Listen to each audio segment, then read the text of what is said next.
Hello, everyone. Welcome back to Find Music. That's right. Our never-ending search for new music never ends until we're all gone. That could be decades from now. On that happy note, this is episode 153. And of course, Fred is our leadoff man, and he's got yet another discovery. Go ahead, Fred. Today, I'm talking about the jazz artist Roger Ebacher. He been recording since the 1980s. He had a group, a duo called the Air Department. He's recorded on his own, and he does live shows with a group he calls Regroove.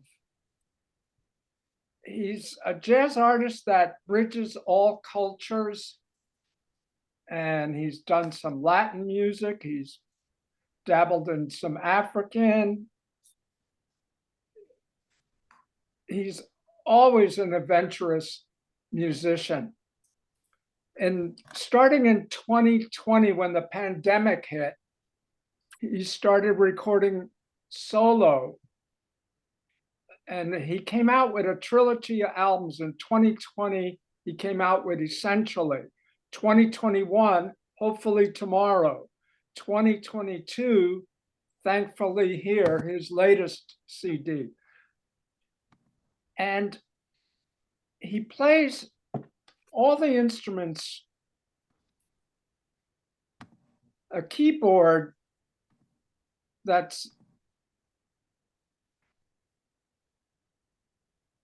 digital keyboards and piano, and he plays a horn through a Casio DH100, and he plays what's called a melody flute.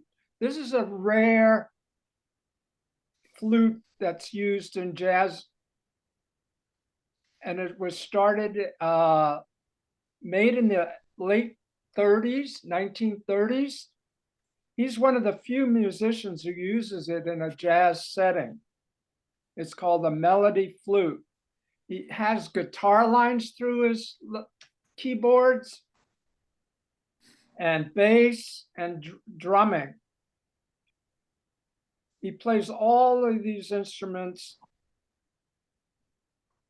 and they sound great. It doesn't sound mechanical at all. It's some of the most beautiful music you ever heard.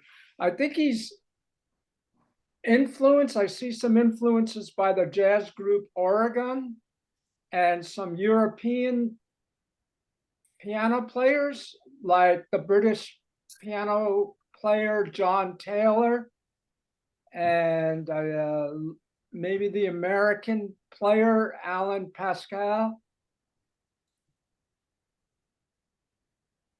And a little bit of Charles Lloyd's flute playing. When he picks up the flute, I hear that a little bit in his playing. Essentially starts off with a solo piano. And it's just starts off in such a gorgeous way and takes you in. And then there's the morning improv. The Green Channel is a little bit of up-tempo song. Improv GM for piano and horn. It's rich and emotional. The Skype variations. October Sky. The music sound never, like I said, never sounds canned. It's organic and emotional, and it comes out naturally. It just flows naturally.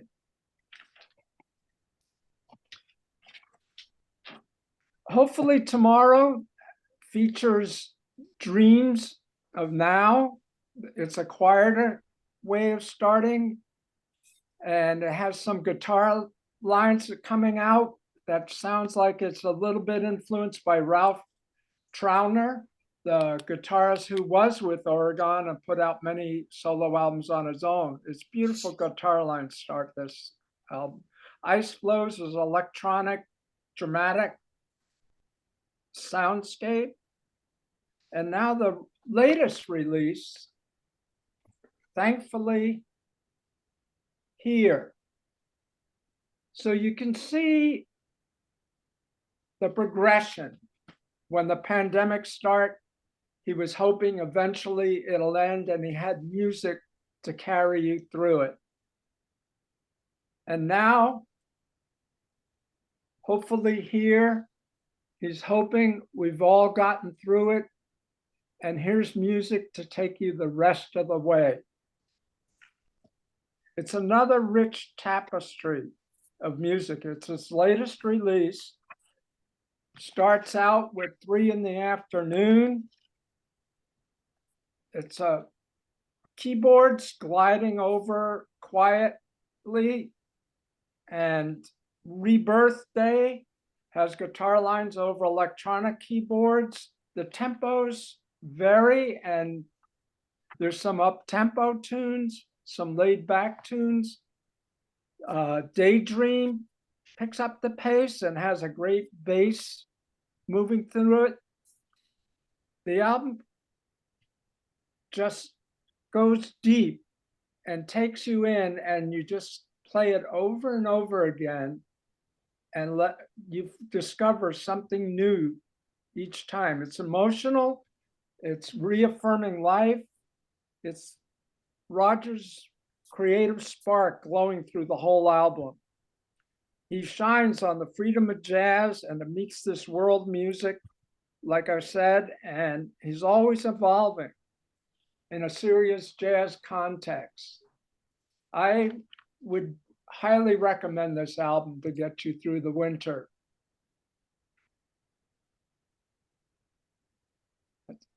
On that happy note, I do have a couple of questions.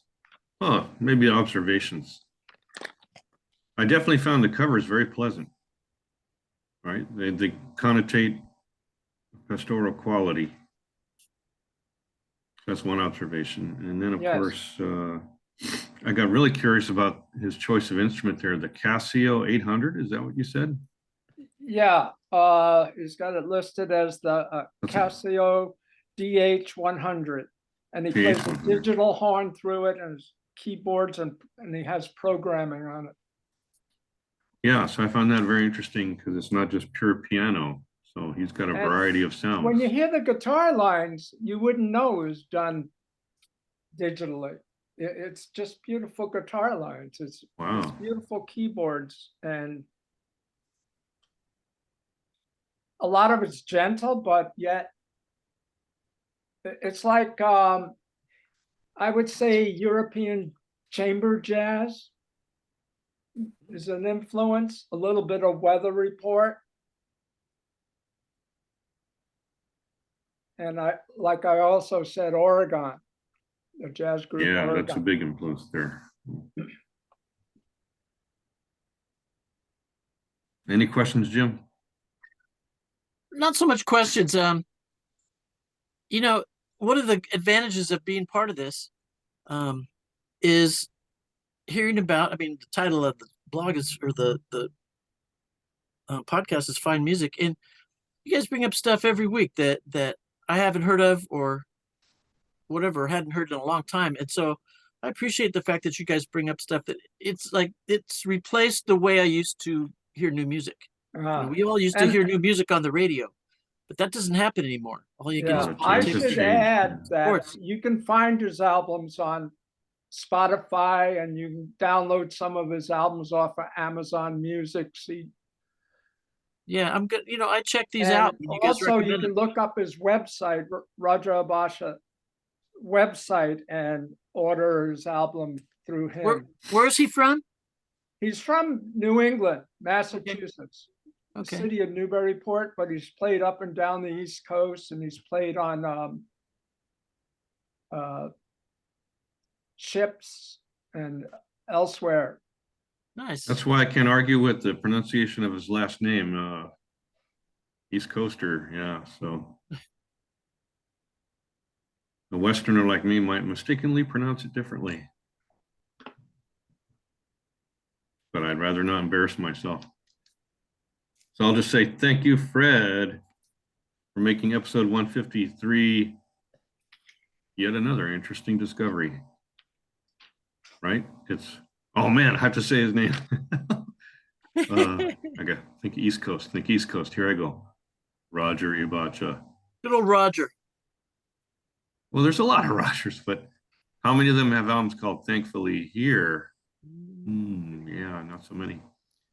So that's good. And those influences are interesting. You know, just take in the episode, rewatch it if you have to. Nothing against that. Nothing wrong with that. Thank you, Fred.